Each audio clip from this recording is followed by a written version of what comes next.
आप जितना ज्यादा अपने आप को और अपनी लाइफ को लोगों के सामने एक्सपोज करोगे, उतने ही कम चांस होंगे कि तुम जिंदगी में कुछ बड़ा अचीव कर पाओगे। क्योंकि सच्चाई ये है, हर इंसान को अपनी लाइफ में कम से कम एक बार दुनिया से कट कर कुछ समय के लिए गायब हो जाना चाहिए।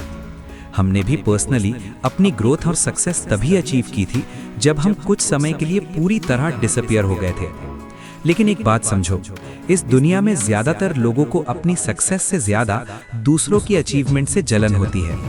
ये नेचुरल सोशियोलॉजिकल टेंडेंसी है, क्योंकि लोग हर चीज में खुद को दूसरों से ऊपर देखना चाहते हैं। डिसअपियर होने का मतलब सिर्फ चुप हो जाना नहीं है। इसका मतलब है अपने ऊपर इतनी शांति से काम करना कि किसी को पता ही ना चले कि तुम क्या कर रहे हो, कहाँ हो और किस चीज के लिए प्रिपेयर कर रहे हो।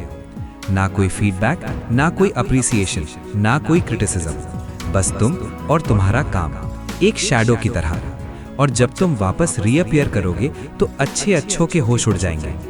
ये पूरी प्रोसेस के 3 फेज होते हैं: disappear, shadow work, reappear with transformation. इनमें से अगर तुम एक भी फेज मिस कर गए, खासकर आखिरी वाला, तो तुम्हारा ट्रांसफॉर्मेशन अधूरा रह जाएगा और ये रिग्रेट जिंदगी भर रहेगा। Phase 1, disappear. सबसे पहले अपनी जुबान कंट्रोल में लो। एक अमेरिकन पास्टर, बिजनेसमैन और ऑथर का कहना है, you can change your world by changing your words. यानी आपकी दुनिया बदलती है आपकी जुबान से, और यही जुबान सबसे ज्यादा धोखा देती है। इसलिए आज से किसी से कुछ मत शेयर करो। कोई पूछे क्या कर रहे हो, क्या प्लान है, कहाँ गायब हो, तो बस सिंपल बोलो, कुछ खास नहीं। अपनी लाइफ की इंपॉर्टेंट डिटेल्स अपने पास रखो।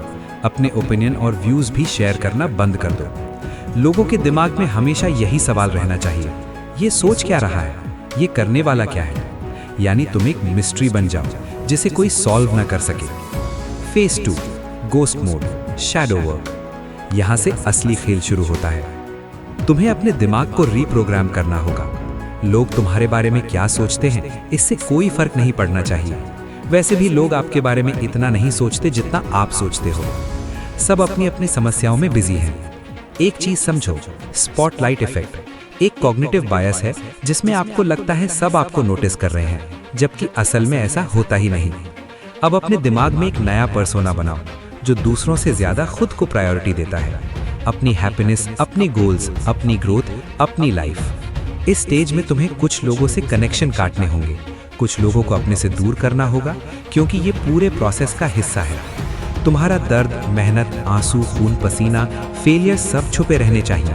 लोगों को दिखना चाहिए तो सिर्फ तुम्हारी सक्सेस और ग्रोथ। क्योंकि याद रखो, लोग आपकी मेहनत की नहीं, आपकी कामयाबी की इज्जत करते हैं। एडिसन 1000 बार फेल हुआ, लेकिन लोग उसे उसके फेलियर से नहीं, उसकी एक सक्सेस से जानते हैं। Phase 3, set target, obsession, transformation. अब अपने टारगेट सेट करो। क्या है जो तुम अचीव करना चाहते हो? कोई degree, entrance exam, business, passion, body transformation, financial goal. अपना टारगेट लिखो, चाहो तो उसकी फोटो लगा दो और कहीं छुपा दो जहां सिर्फ तुम देख सको। इसके बाद तुम्हारी पूरी लाइफ उसी गोल के अराउंड घूमनी चाहिए। अब यहाँ असली ऑब्सेशन शुरू होती है।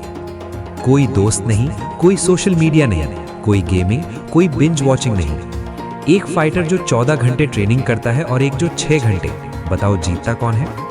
बिल्कुल सिंपल है, अधिक इनपुट, अधिक आउटपुट। अगर तुमने खुद को अनबीटेबल बना लिया मेंटली, फिजिकली और फाइनेंशियली, तब तुम रीअपियर करोगे।